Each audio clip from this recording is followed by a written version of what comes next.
everyone, I'm Hannah. I'm Kitty. And we are now joined with Badger. Hello, how's it going? Yeah, good. Good. Right, so how was that for you? So much fun, really enjoyed it. Yeah, incredible space, the crowd was really good. It's always mad playing in a huge tent like that. Great sound system. Yeah, really enjoyed it. It's good stuff. Well, we were certainly loving it, weren't we? It was Thank you. amazing. Appreciate that. Now, I'm going to ask the number one question that everybody wants to know. Why the name Badger? So, my full name is Alex Goodger Marsh. Goodger has always been a nickname since I was well young. Like everybody who knows me from back in the day will call me Goodger. So I thought that like when I was wanting to take a more serious music alias, like I wanted a name that would stick, and like if I was gonna go the full way, I knew this question would be asked. I wanted to have a good answer. So basically, like Goodger, my nickname, if you swap the good for bad, Goodger becomes Badger. So it's sort of like Jekyll and Hyde, Goodger and Badger. So like my friends know me. My thinking was that like my friends know me like just out and about as Goodger, but then when I step on stage, I become from Goodger to Badger. That is basically. cool.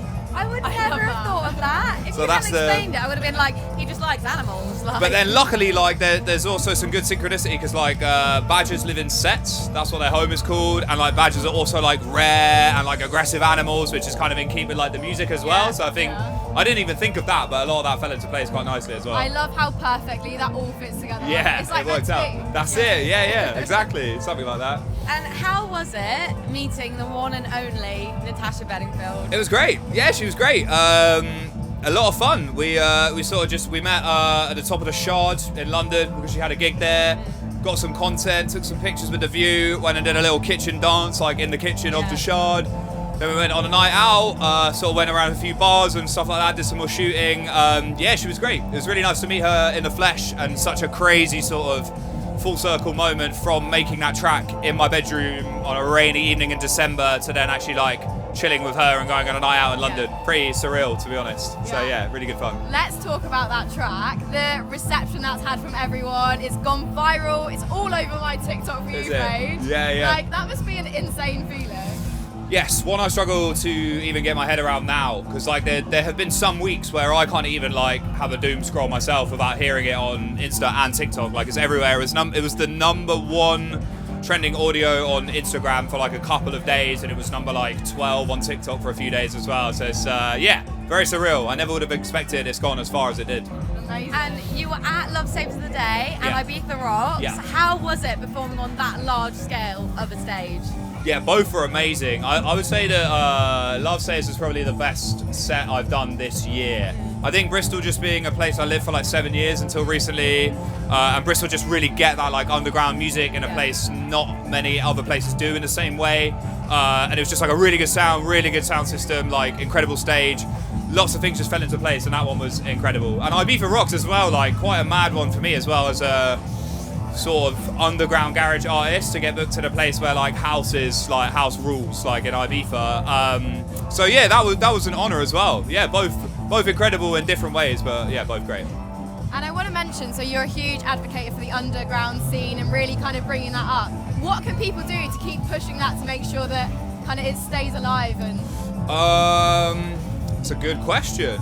I think just like keeping the community strong, keeping it peaceful, keeping it loving, making sure we look out for each other, making sure you bring people up. Like if you're noticing an underdog making some noise, like make sure you support them, shout them out, that kind of thing.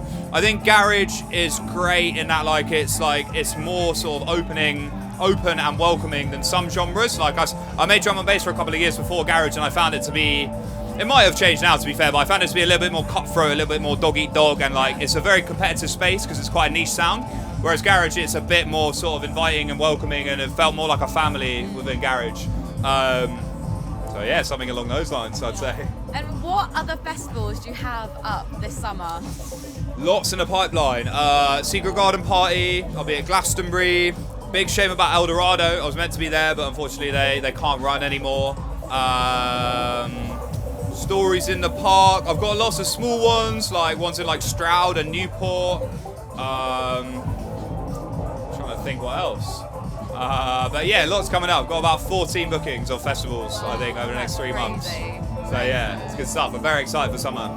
And in terms of making music and remixing songs, do you ever get nervous if you pick quite a big track that people already love and you put your own spin on it? It must be A little bit of a dangerous game to come out with something that's already so huge. For sure, yeah, I totally get that, and it is a bit of a risky one, but I think for me it's like I only really make edits of tunes that I like really love myself and have like a real nostalgic memory. So I think as a priority, if I love the song and I've liked the edit I've done, then that's sort of the main thing I'll focus on.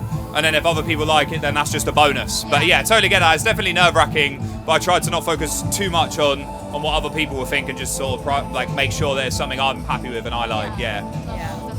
And like we said before the interview, when we were having that little chat, we were watching from the pit, and we heard Send Me On My Way. I have to ask, because I've been asking everyone here today, what is the film you think of when you hear that song? For me, it's got to be Matilda. I get the Ice Age argument. Maybe that's like an age gap thing. Like, how old are you guys? Like 18, 19? 21. Oh, 21. Okay, I'm 26. I'm 18. So maybe not. Maybe it's just a random thing. For some people, it's really an Ice Age thing. For some people, it's really a Matilda thing. But for me, it's definitely Matilda. Yeah, I sure. think of Ice Age. What did you say you thought? I don't know. It reminds me of something, and I all day have not been able to pinpoint what. Yeah, it'll come back to you when you least had expect it. all It'll pop into your head at some point. Yeah, but no, for me, it's got to be Matilda all day long. Right. Anything else?